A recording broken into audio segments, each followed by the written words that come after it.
जब 160 के हिसाब से आप अगर देखेंगे तो ये 320 रुपए बन रहे। ये आम इस्तेमाल होने वाले आटे की बात हो रही है। अगर कहीं सरकारी आटा 650 रुपए की 10 किलो थैली किसी को मिल रही है या 11-12 उसकी, तो ये वो मुराद नहीं होगा, क्योंकि आम इस्तेमाल होने वाला ये नहीं है। क्योंकि इस तरह की चीजों से आमतौर पे वो मुराद होता है कि जो आप साल का अक्सर हिस्सा खाने में इस्तेमाल करते हैं। तो अगर गंदम के हिसाब से देना चाहते हैं तो ये बनेगा। और अगर आप गंदम की बजाय जाना चाह रहे हैं खजूर के हिसाब से, तो खजूर के हिसाब से अगर आप देंगे तो आपके ऊपर ये लाजिम होगा 3.5 किलो खजूर। इसी तरह किशमिश के हिसाब से जाएंगे तो वो 3.5 किलो खजूर या उसकी कीमत। यह है सदका फितर का जो उसूल है। तो आमतौर पे इस वक्त अगर गंदम के एतबार से आप देना चाह रहे हैं तो उस सूरत में ये 320 रुपए बन रहे हैं जी।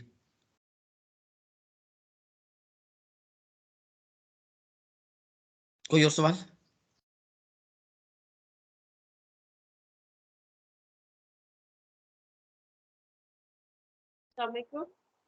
जी वालेकुम अस्सलाम।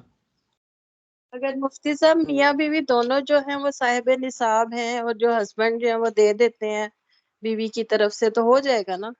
जी हो जाएगा, जी हो जाएगा। जी ठीक है।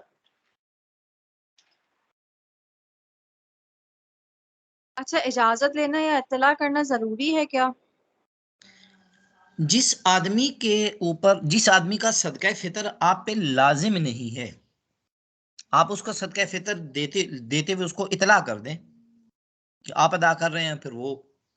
लेकिन अगर आपने इतला नहीं की और आपने अपना दे दिया और उसने अपने तौर पे फिर भी दे दिया, तो आपको नफली सदके का अजर मिल जाएगा।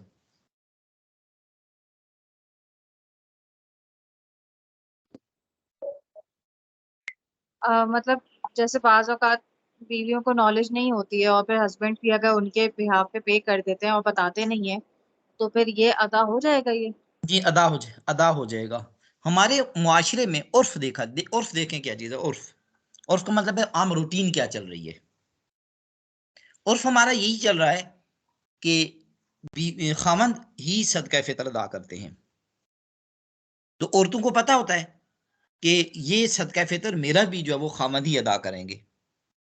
तो अब इस सूरत में बीवी को इतला न देना, ये उर्फ की बुनियाद के ऊपर बीवी की इतला है। क्योंकि आमतौर पर अगर आप देखें कि हमारे माशरे में यही होता है कि जब औरतें सदका फितर अदा करने लगी तो अपने खामन से पूछती हैं कि आपने दे दिया या मैं दे दूं।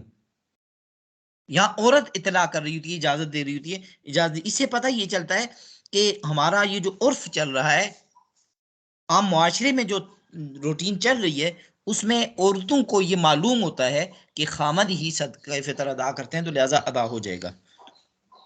अल्लाह ताला ने अगर इस्तात दी हुई है तो गंदम की बजाय हम दूसरे रुख पे भी जा सकते हैं। जो के हिसाब से अगर आप देना चाहें तो ये 600 650 इतना तकरीबन बन रहा है। खजूर के हिसाब से जाएंगे तो ये 1800। किशमिश के हिसाब से अगर जाएंगे तो ये 3500 रुपये, ये एक बंदे का बन रहा है जी।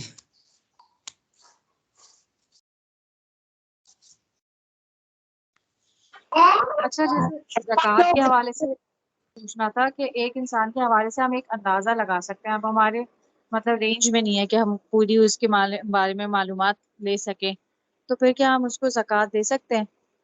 अगर आपको यकीन है कि वो उस आदमी के ऊपर ज़कात लगती है तो उस सूरत में आप उसको दे सकते हैं।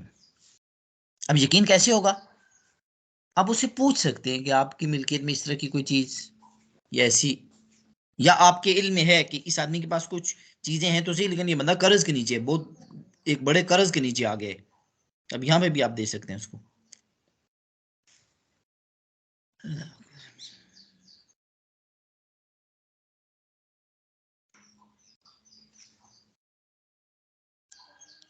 सारे सब जो बच्चे बाहर होते हैं तो उनका फितराना मतलब घर में अस्सलाम वालिदैन वालेकुम मुफ्ती साहब। जी जी आप बोलिए। आबदा तबस्सुम आप सवाल कर रही थी। एक मिनट, ये नादिया काजी, मैं आपकी तरफ आता हूँ। आपके सवाल की तरफ, उनका सवाल चल रहा था अभी। जी जी आबदा मैं तबस्सुम जी जी। जी ये जो बच्चे मतलब बैरून मुल्क होते हैं तो उनका फितराना पेरेंट्स दे सकते हैं? जी पेरेंट्स दे सकते हैं, लेकिन उनकी सदका फितर की कीमत यहाँ के हिसाब से नहीं लगेगी, वहां के हिसाब से लगेगी। वो जिस शहर में रह रहा है उस शहर के अंदर आप अगर आटे के हिसाब से देना चाह रहे हैं तो देखेंगे वहां आटा किस तरह किलो है, उस हिसाब से यहाँ पाने 2 किलो या 2 किलो एहतियातन 2 किलो आटे का यहाँ देंगे। मसलन यहाँ आटा है 160 रुपए और वहां देखते हैं तो वहां आटा 160 नहीं बल्कि 300 रुपए किलो है, तो अब उसका यहाँ पे 300 के हिसाब से अदा होगा। दे सकते हैं यहाँ पे लेकिन उसके उस शहर के हिसाब से देंगे। ठीक, जज़ाकल्लाह। जी आपका सवाल क्या था? नादिया काजी नाम की जो आईडी है। जी मुस्कान मैं पूछना ये चाह रही थी कि ज़कात की जो है और हाफ हाफ करके कर दें तो क्या ऐसा हो सकता है, और अगर उसको कैलकुलेट करेंगे तो फिर वो किस डेट में कैलकुलेट करेंगे? सवाल नहीं समझ आया, बीच में आपकी आवाज ब्रेक हो गई थी। नहीं, मैं पूछना ये चाह रही हूँ कि ज़कात जो अदा करनी होती है अगर आप एक साथ ना अदा करना चाहें यकमुश्त और 2 हिस्सों में करना चाहें तो हमें क्या करना चाहिए? क्या ये कर सकते हैं, और अगर कर सकते हैं तो फिर उसकी कैलकुलेशन हम किस तारीख के हिसाब से करेंगे? जी ये सवाल, इसके ऊपर पीछे ज़कात की अदायगी के मसाइल के ऊपर तफसील से बात गुजरी थी कि ज़कात अदा करने का तरीका। सारी रकम यकमुश्त अदा करना जरूरी नहीं है, इंसान आहिस्ता आहिस्ता करके थोड़ी थोड़ी करके भी ज़कात दे सकता है। इसकी कैलकुलेशन कैसे करेंगे? जिस दिन आपका साल पूरा हो रहा है उस दिन आप अंदाजा लगा लें आपके आप उस दिन आप अंदाजा लगा लें कि आपके ऊपर ज़कात कुल कितनी बनती है। अब जितनी ज़कात आपके ऊपर बनती है ये तो आपके ऊपर लाजिम है। दोबारा बताएंगे, वो असल में सिग्नल ड्रॉप हो गया, मुझे सुनाई नहीं दिया कि आपने शुरू कहाँ से किया था। ज़कात की अदायगी के लिए सारी रकम एक दफा देना जरूरी नहीं है, बल्कि एक के साथ 2, 3, 4 किस्तों में भी होना जरूरी नहीं है, आप थोड़ी थोड़ी करके भी दे सकते हैं। अब अगला सवाल ये, इसी के अंदर एक और सवाल था आपका कि आप अंदाजा कैसे लगाएंगे कि आपके ऊपर कितनी ज़कात फर्ज है, किस तारीख के हिसाब से? जिस तारीख को आपका साल पूरा हो रहा है उस साल के जिस दिन आपका पूरा हो रहा है उस दिन आप अंदाजा लगा लें कि आपकी इतनी ज़कात है। मसलन उस दिन आपने अपने सारे माल का अंदाजा लगाया और आपकी ज़कात बन रही है 50,000, मिसाल के तौर पर 50,000, और अभी आप इस पोजीशन में नहीं है कि सारी ज़कात अभी यकमुश्त 50,000 अदा करें, तो फिर आप क्या करें? ये थोड़ी थोड़ी करके कि 2,000, 4,000, 5,000, 6,000, 8,000 यूं भी दे सकते हैं। या कभी ऐसे है कि आप ज़कात अदा कर रहे हैं और देख रहे हैं कि 2,000 उसको देनी, 3 उसको देनी, 5 उसको देनी, इस तरीके से भी दे सकते हैं।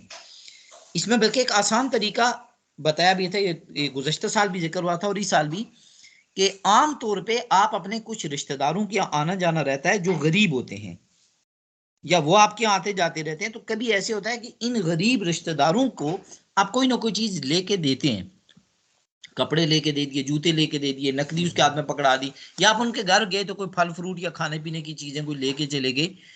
अगर इस रिश्तेदार पे ज़कात लगती है तो आप इन चीजों में भी ज़कात की नियत कर सकते हैं और साथ अपने पास नोट कर लें कि इतनी दे दी, इतनी दे दी, इतनी दे दी। अब जिस दिन आपका साल पूरा होगा उस दिन आप फिर हिसाब लगा लें कि पिछले साल में आप तो इतनी दे चुके हैं, अब आपकी इतनी बनती है, बाकी रह गई है जो थोड़ी सी वो अदा कर दें।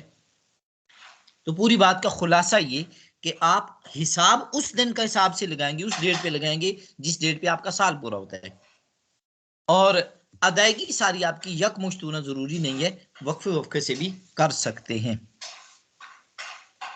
मुफ्ती साहब इसमें जो है वो ये टेंटेटिव डेट भी हो सकती है, जैसे तारीख तो याद नहीं रहती लेकिन ये होता है कि जी रमजान में निकालते हैं जी, तो ये भी ठीक जब है, आपको यानी एग्जैक्ट डेट होना जरूरी तो नहीं है। जब आपको तारीख ज़हन नहीं है तो आप अंदाजन को ये एक अंदाजन तारीख रख लें कि तकरीबन इस तारीख को या इस महीने को आप साहिब निसाब बने थे, तो फिर उसके बाद उसी हिसाब से आप देते रहें। ठीक है, जज़ाकल्लाह। ये टेक्स्ट में एक सवाल आया हुआ है कि सदका फितर दामाद को और बहू को दे सकते हैं। जी, जो दामाद होता है ये औलाद नहीं होती, तो अब एक एक आदमी अगर अपनी दामाद को देता है तो दामाद को दे सकता है, अब उस दामाद की मिल्कियत में चला गया, अब उसके बाद वो भले इसकी इन्हीं की बेटी भी खर्च करे उससे फर्क नहीं पड़ेगा, इसी तरीके से जो बहू है, ये बहू अगर ये जरूरतमंद है तो इस बहू को दिया जा सकता है। अब उसकी मिल्कियत में चला गया, अब उसके बाद उसकी मर्जी वो खामंद को दे या किसी को भी दे। इसी तरीके से एक चीज और जहन में रखें, सादात और ऐवान फैमिली और ये जो अलवी खानदान और हाशमी खानदान, इनको ज़कात देना जायज़ नहीं होता। लेकिन बाज़ औक़ात ऐसे होता है कि एक सादात लड़के के घर में गैर सैयद लड़की होती है। लड़का सैयद है लेकिन उसकी बीवी सैयद नहीं है, सादात में से नहीं है। तो अगर ये गरीब फैमिली है तो आप ये नियत ना करें कि आप इसके खामंद को दे रहे हैं, बल्कि आप ये उसकी बीवी की नियत करके आप दे सकते हैं, क्योंकि औरत तो सैयद नहीं है ना, यूं तब्दीली हो सकती है। इसकी एक मिसाल, हुजूर अकरम सल्लल्लाहु अलैहि वसल्लम खुद सदका नहीं खाते थे। हुजूर अकरम सल्लल्लाहु अलैहि वसल्लम एक दफा घर तशरीफ लाए तो घर में एक हंडिया के अंदर गोश्त पक रहा था।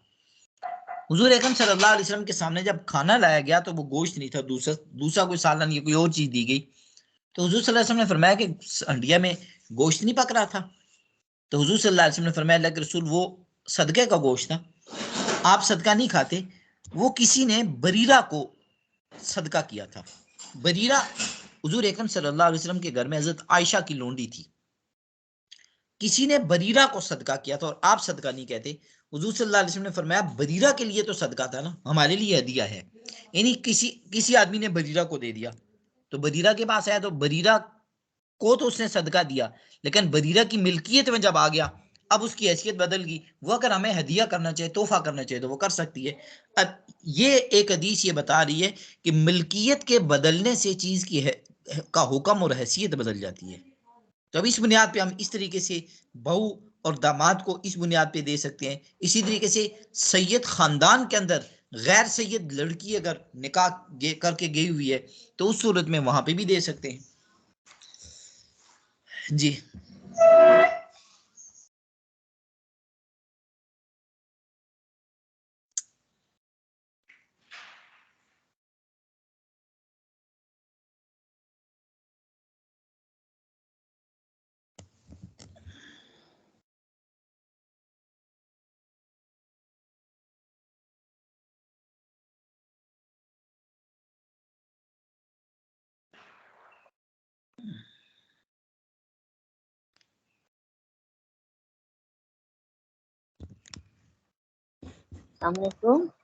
जी वालेकुम अस्सलाम।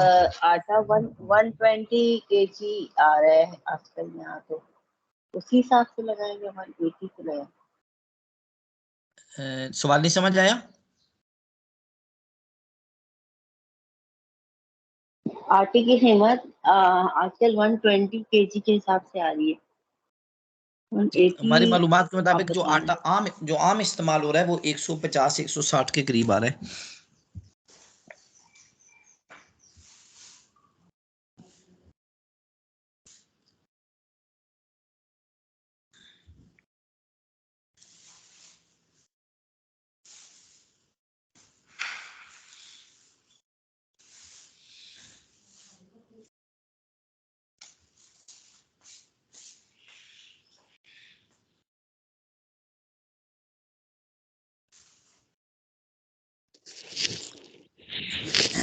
पंद्रह किलो वाला जो आम बाजार में आटे का थैला मिल रहा है वो मिल रहा है 2320 रुपए का।